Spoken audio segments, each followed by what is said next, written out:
Welcome to season 4, Fostering Change, the #1 podcast in adoption and foster care. Each week we speak to the most amazing good humans about topics that touch each and every one of us. If you have a guest suggestion or interested in sponsoring our podcast, please visit us at fosteringchange@comfortcases.org. Now, sit back, enjoy, learn, get motivated, and let's speak to some fascinating guests.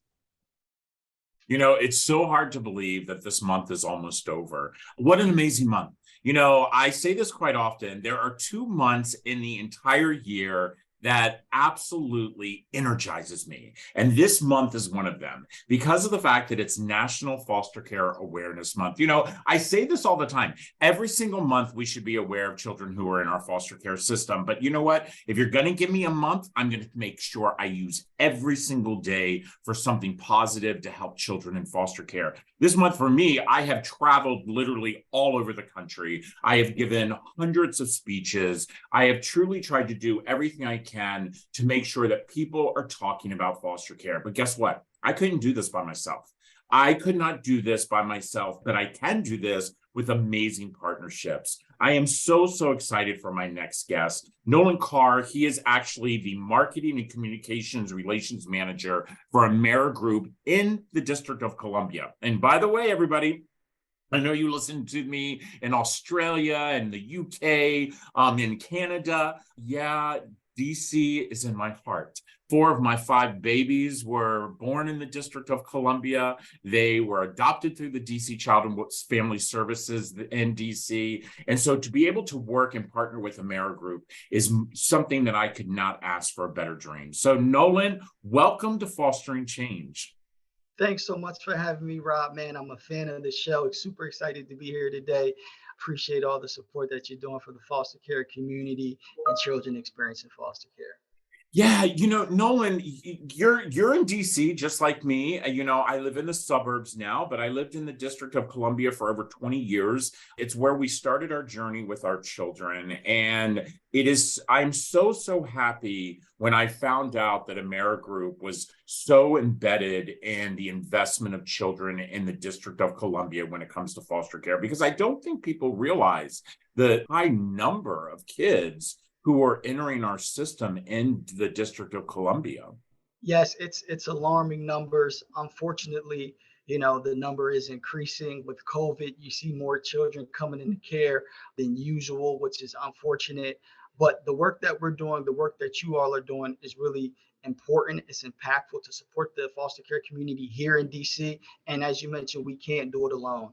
So we're super invested in supporting the foster care community, working with the child welfare system as an insurance company, a managed care organization, working with our medical providers, community-based organizations, faith-based organizations, kind of all hands on deck to really provide all the support and care that we can to the foster care community here in DC. And as our neighbors, the DMV, you guys being headquartered right there in Maryland, often, unfortunately, as our children, transition from placement to placement, they may start in DC, end up in Maryland and Virginia. So we have to, ensure continuity of care and work with them wherever they are, even sometimes as they leave DC and come back. Yeah, that is one of the things I don't think a lot of people understand. And I believe that educating our community about our system is that in the District of Columbia, there is a one care provider out of the District of Columbia, which is the National Center for Children and Family located in Bethesda, Maryland, which, by the way, happens to be the center that we adopted our children from.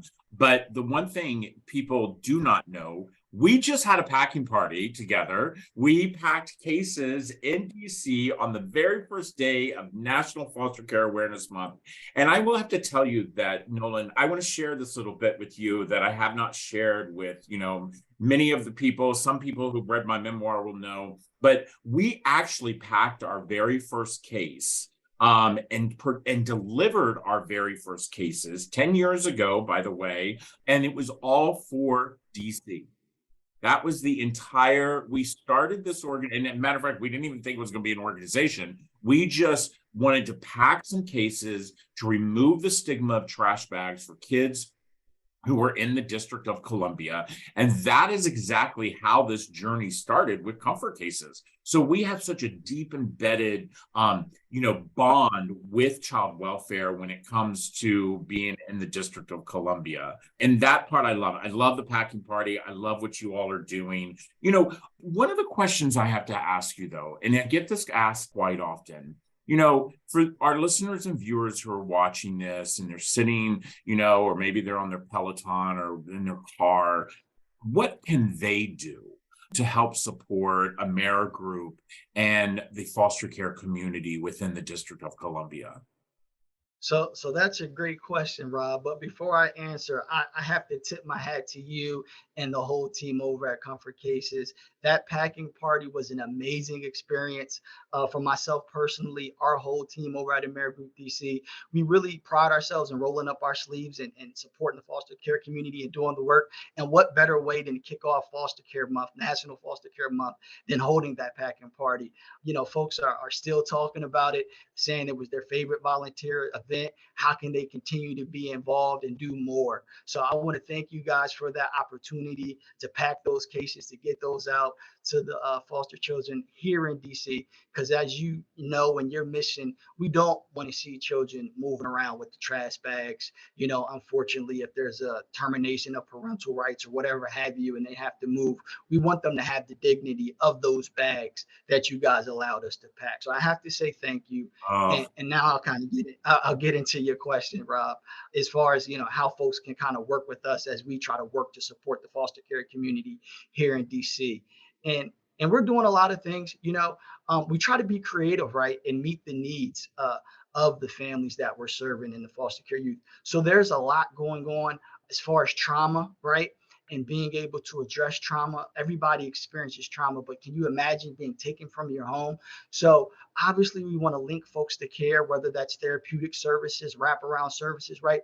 But we want to be creative and meet our foster families and children where they are and give them experience and opportunities. So we're asking folks to join us in creating community events that our foster children feel comfortable coming to and having a safe space. So we're creating self-care stations at rec centers where, sometimes our foster care youth go for after school and summer school programs, identifying these children, using our resources to have fun. Again, a big part of it is the events that we do. So we don't want to leave folks out. I know this month in observance of National Foster Care Month, and a lot of things happen in National Foster Care Month. So we don't want to just stop there. But a big part of what we're doing is really trying to help youth and young adults aging out of foster care, right? Oh, So let me tell you, that is anybody who knows me knows that is, it touches, we adopted our fifth child in 2019. He was 18 years old. And we adopted him because the fear that I thought of this young boy when I met him, getting ready to age out of a system, and with no support, no net, Nolan, you and I both know. We as a society, I say this all the time as a public speaker. Nelson Mandela says that you actually can judge your community by the way you treat your children. And right. The way we treat kids who are aging out of the foster care system, we ride in on this white horse that we want to save these kids, and we put them in the system, and then all of a sudden they turn 18, 19, 21.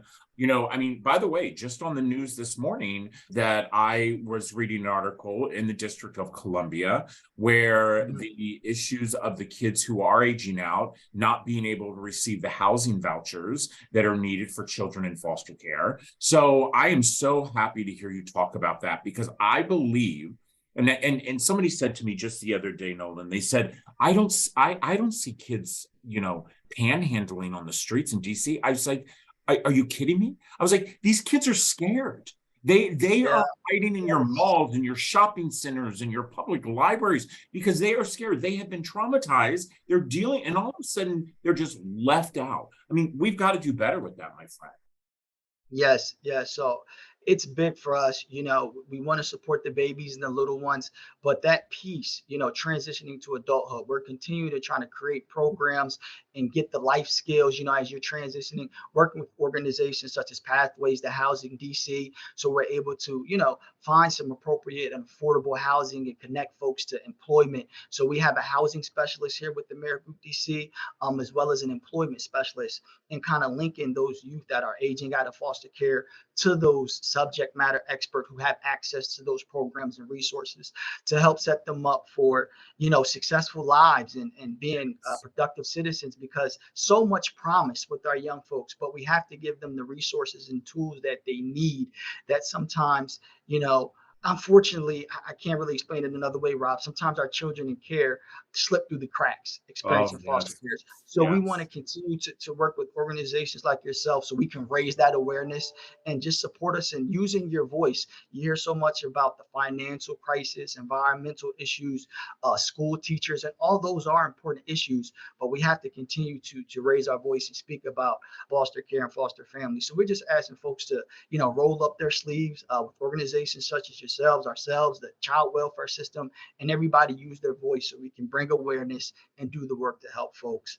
This month specifically, one of our great partners, the Foster and Adoptive Parent Advocacy Center, they've kind of used some of our space. It's been a great partnership. We have a wellness center, a community center attached to our office. So they've been hosting Families Growing Stronger Together welcome orientations for new foster parents, because, it's a lot, right? Sometimes these children that they're receiving, they don't have all the information, all the historical background on what that child's been going through. So to connect them to some folks who have experienced it and have lived experience and can say, hey, when you see these behaviors and things going on, so connect to them. We're super prideful and happy to have them use our space. There was a summit that we were able to connect with on the 5th through the 7th of May this month. So that was exciting, and just really an initiative, an opportunity for 50 young people ages 16 to 21 to get those resources that we talked about around employment, continuing education, right? When you think about children in foster care or experiencing foster care, we don't want to limit them. Higher education is an opportunity for them, of course, just as any other child, but let's get them the resources. Let's connect them. And, I have to use the word to really empower them. That's what that was about. Happy to be a part of that.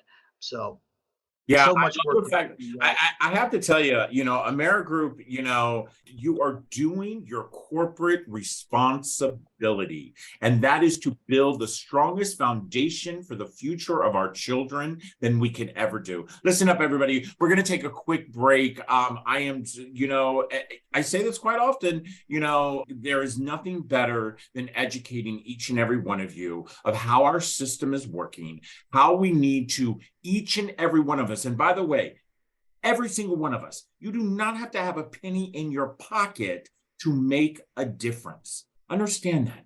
You do not have to have a penny in your pocket to make a difference. We'll be right back.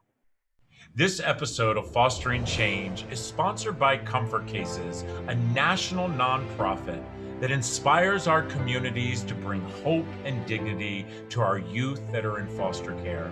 For just $10 a month, you can support the Comfort Case mission and help us eliminate trash bags for kids who are entering foster care. For every $10 that you give, Comfort Cases will give a Comfort XL to a child entering the system. Be part of the change. Visit comfortcases.org.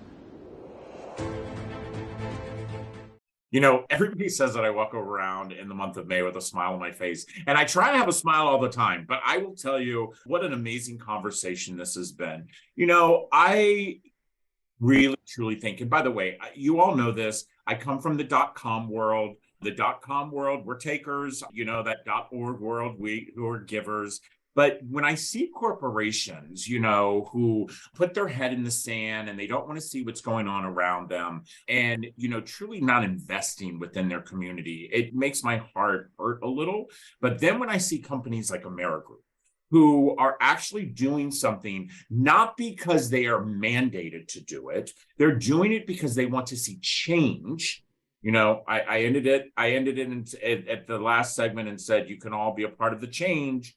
They want to see change. Nolan, I really want to know, what is the drive behind, because by the way, you can have the name Amerigroup all you want, but it's the drive of your team. I've seen it in the packing party. I've seen it since we've become partners for a while now. What is the drive that is giving your team to continue to keep making these moves that they're making? Because by the way, it takes a long time to see change. And, in this foster care system, it does not happen overnight. Yeah. And there can be a lot of disappointment when you're, dealing within the system itself, especially when we have such high turnover with social workers, high turnover with foster parents. We see children being moved from placement to placement to placement to placement. We are seeing more and more facilities being closed where children need the mental health that they need because of the trauma they're going through. What is that drive that keeps pushing you and your team with Amerigroup? Yeah, that drive is really what really resonated with me and why I'm here with the Amerigroup and want to continue to be with the Amerigroup, because there's really just a spirit of serving. And there is a responsibility, right? We have these resources. We're a corporate company and we do a lot of great work.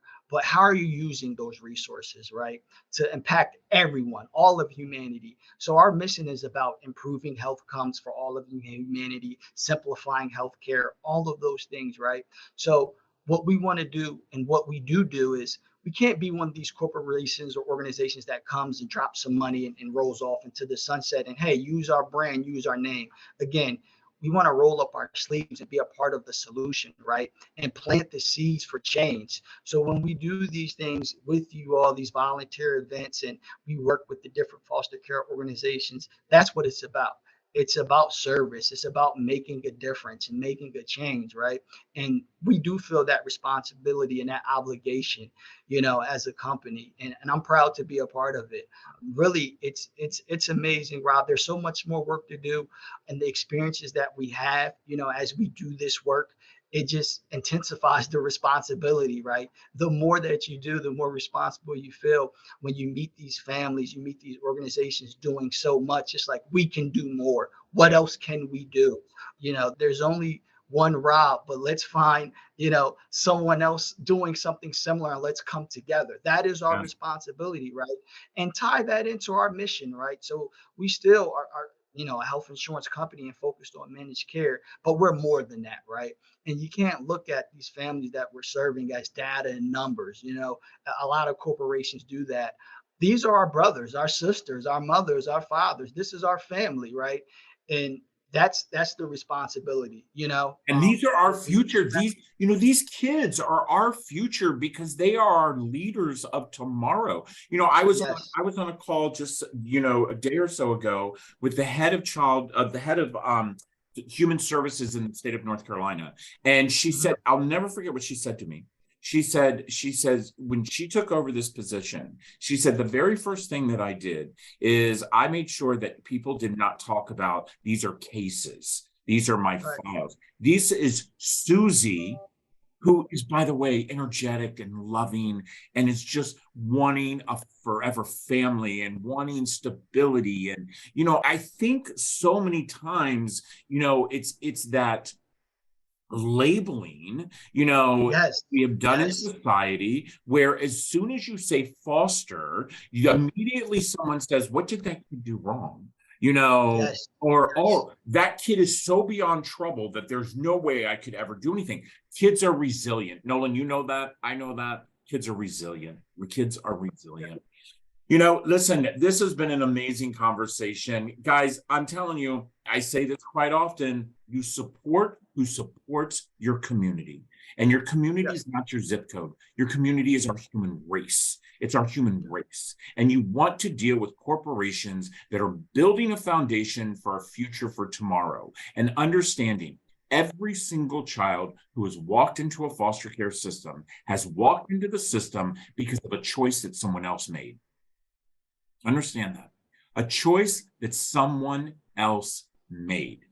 And this company, Amerigroup, with a partnership with all of the people who are around them, you guys are making sure that, guess what? The next choice is the success. Success. Because if we don't have success for kids in our foster care system, we have way too much success in our penitentiaries. And Yes. and that we cannot have. Nolan, listen, thank you so much. I can't wait for you and I to get together again for our next packing party, because I know that's going to happen again this year. Yes. Everybody listen up. Do what I said. Get out there every single day. Be a part of the change. Do this. Talk about foster care. Talk about it. Because when you start normalizing it, okay, that's when you see the change will happen and the wave will be large. So, for the end of National Foster Care Awareness Month, I want to say thank you all. Thank you for the donations. Thank you for the support. Thank you for the love. But let's keep it going. Let's keep it going, because kids in foster care, they deserve more than 1 month. Take care, everyone. I want to say thank you to each and every one of you for listening or watching the latest episode of Fostering Change. All of us on our team hope that you've learned something new today and have been inspired to be a good human. Now, just a reminder that you can always find Fostering Change on your favorite channels on Google, Spotify, iTunes, YouTube, and others, including, of course, comfortcases.org. I want to give a big thank you to all of you for joining us each and every week. And a reminder that if you have a suggestion for a guest, or maybe you might have a question about today's podcast, or are interested in becoming a sponsor of Fostering Change, please don't hesitate to email me personally at fosteringchange@comfortcases.org. Now, that's it for now. Thanks again, and we'll see you next Tuesday. Take care.